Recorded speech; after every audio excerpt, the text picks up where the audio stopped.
हमें पेरियार का रास्ता चुनने के लिए मजबूर मत करें। ये बात कही है डीएमके के नेता ए राजा ने। राजा ने जो कहा है वो भारत की एकता और अखंडता के लिहाज से बेहद अहम है, और अहम इसलिए है क्योंकि ऐसा कहते हुए ए राजा ये तक बोल गए कि उन्हें अलग देश की मांग उठाने के लिए मजबूर मत किया जाए। अगर ये सब सुनकर आपके भी कान खड़े हो गए हैं तो बने रहिए अनकट के साथ, पूरा मामला आपको तसल्ली से बताते हैं। दरअसल ए राजा ने तमिलनाडु के स्वायत्तता यानी ऑटोनमी यानी स्वराज्य का मुद्दा उठाया है। ये मुद्दा उठाते हुए उन्होंने पीएम नरेंद्र मोदी और केंद्रीय गृह मंत्री अमित शाह से अपील की कि तमिलनाडु को स्टेट ऑटोनमी दी जाए। उन्होंने ये भी कहा कि उन्हें सेपरेट तमिलनाडु की मांग के लिए मजबूर मत किया जाए। अब ये सुनकर आपको लग रहा होगा कि ये अचानक से डीएमके को क्या हो गया। ये भी लग रहा होगा कि ये कौन सी नई मांग है। अगर आपको ऐसा लग रहा है तो ये बता दें कि इसमें बिल्कुल नया कुछ भी नहीं है। दरअसल द्रविड़ मूवमेंट के आइकॉन रहे पेरियार इंडिपेंडेंट तमिलनाडु के समर्थक थे। पेरियार को डीएमके की पॉलिटिकल आइडियोलॉजी का फाउंडर कहा जाता है। भले ही डीएमके की जो पॉलिटिकल आइडियोलॉजी है उसके फाउंडर पेरियार हों, लेकिन डीएमके ने भारत की एकता और डेमोक्रेसी के रास्ते को चुना और पार्टी अभी तक इसी रास्ते पर चल रही है। हालांकि ए राजा के बयान ने लोगों के कान खड़े कर दिए हैं। तो सबसे पहले तो ये जानना जरूरी है कि आखिर ए राजा ने ऐसा बयान कहाँ और क्यों दिया। तो सबसे पहले आपको ये बताते हैं कि ये बयान कहाँ दिया गया। बयान रविवार को तमिलनाडु के नमक्कल में दिया गया। यहाँ ए राजा अर्बन लोकल बॉडीज के जो रिप्रेजेंटेटिव्स हैं उनको संबोधित कर रहे थे। बड़ी बात यह है कि इस कार्यक्रम के दौरान उन्होंने जो बातें कही वो राज्य के सीएम एम.के. स्टालिन की मौजूदगी में कही। अब आपको बताते हैं कि उन्होंने ऐसा क्यों कहा, फिर इस पर आएंगे कि आखिर स्टेट ऑटोनमी और डीएमके का जो नाता है वो क्या रहा है। तो उन्होंने जो भाषण दिया उनमें ना 3-4 बड़ी बातें निकलकर सामने आई हैं। एक बड़ी बात है केंद्रीय गृह मंत्री और भाजपा के वरिष्ठ नेता अमित शाह द्वारा हिंदी की वकालत जो उन्होंने थोड़े दिन पहले की थी। ए राजा ने जो भाषण दिया उसमें उन्होंने कहा कि पीएम नरेंद्र मोदी कहते हैं कि सभी राज्यों को बराबर की निगाह से देखा जाना चाहिए।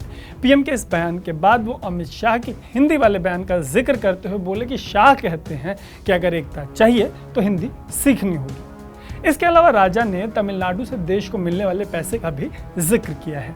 जीएसटी कंट्रीब्यूशन पर एक दावा करते हुए उन्होंने कहा कि देश की ओवरऑल जीएसटी इनकम में तमिलनाडु का कंट्रीब्यूशन जो है वो 10% का है। राजा ने आगे दावा किया कि देश की टोटल टैक्स रेवेन्यू में तमिलनाडु का जो हिस्सा है वो 6.5% का है।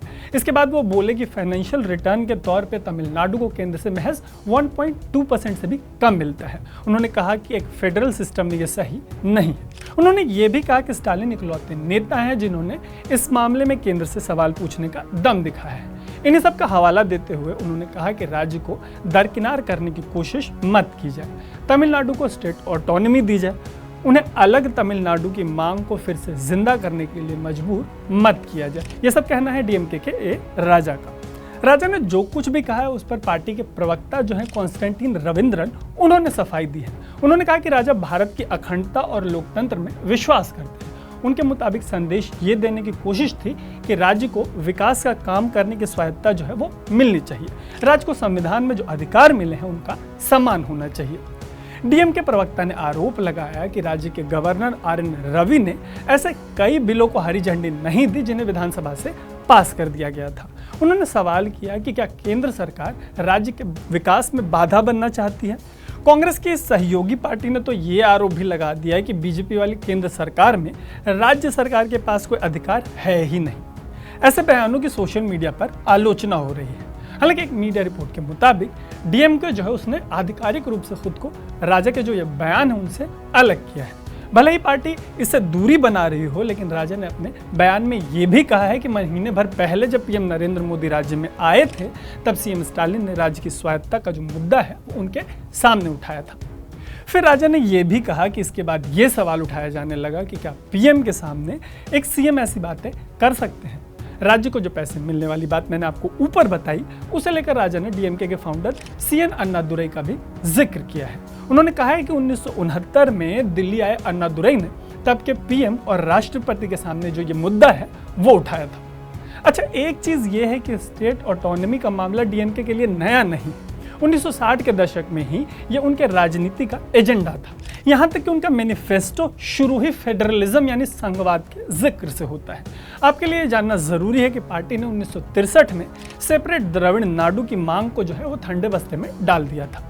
इसके बाद 1974 में पार्टी ने विधानसभा में एक व्हाइट पेपर पेश किया और ऑटोनॉमी की मांग करते हुए एक रेजोल्यूशन भी पास किया था। अब लौटते हैं राजा के बयान पर। उनके ऐसे बयानों की राज्य में दूसरी सबसे बड़ी पार्टी AIADMK और इसकी सहयोगी पार्टी BJP ने आलोचना की है।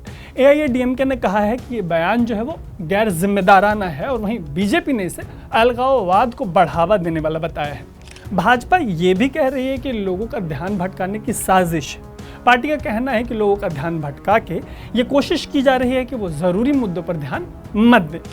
इन सब के बीच एक गौर करने लायक बात यह है कि राज्य के CM स्टालिन जो है वो अपनी पहचान और पुख्ता करते जा रहे हैं। दरअसल तमिलनाडु की राजनीति DMK के करुणानिधि और AIADMK की जयललिता के बीच घूमते रहे हैं। बीते सालों में इनके निधन के बाद बड़ी बहस ये थी कि दोनों पार्टियों का जो भविष्य है वो क्या होगा। चर्चा इस बात की रही है कि क्या इन पार्टियों को करुणानिधि और जयललिता जैसे मजबूत लीडर्स मिल पाएंगे या ये जो पार्टियां हैं वो बिखर जाएंगी। मेरी अपनी समझ के हिसाब से स्टालिन का अपना स्टाइल ऑफ पॉलिटिक्स है। मुख्यमंत्री के तौर पर अपने पहले कार्यकाल में वो अपने कई फैसलों से इसके छाप छोड़ रहे हैं। एक तरफ AIADMK के मामले में लीडरशिप किसके हाथ में जाएगी इसका क्राइसिस बना हुआ है, वहीं दूसरी तरफ स्टालिन अपने कई फैसलों से पार्टी और राज्य की राजनीति पर अपनी पकड़ मजबूत करते जा रहे हैं। स्टालिन से, उनकी पॉलिटिक्स से या उनके फैसलों से सहमति और असहमति जो है वो अपनी जगह पे है, लेकिन गौर करने लायक बात यह है कि अपनी मौजूदगी में उन्होंने ए राजा को ये सब बोलने का प्लेटफॉर्म दिया। राजा के इस तरीके की बयानबाजी के बाद तो ये देखने वाली बात हो जाती है कि आने वाले टाइम में DMK की राजनीति और पॉलिसी मेकिंग जो है वो कैसे अनफोल्ड करती है और उनकी ऐसी पॉलिटिक्स पर विपक्षी पार्टियां और सेंटर जो है वो किस तरीके से अपने कदम आगे बढ़ाते हैं। और रही बात CM स्टालिन की, तो उनको 2-4 पैराग्राफ में समेटना संभव नहीं है। आने वाले समय में आपके लिए तसल्ली से उनकी प्रोफाइल की जाएगी, फिर उनके बारे में और अच्छे से जानेंगे। फिलहाल के लिए अगर आपको हमारी ये स्टोरी पसंद आई तो इसे शेयर करें, लाइक करें, हमारे चैनल को सब्सक्राइब करें और अगर कम अच्छी लगी तो अपना फीडबैक ज़रूर दें ताकि हम चीज़ों को और बेहतर बना सकें। ऐसे ही एक्सप्लेनर्स के लिए देखते रहें अनकट। मेरा नाम है तरुण।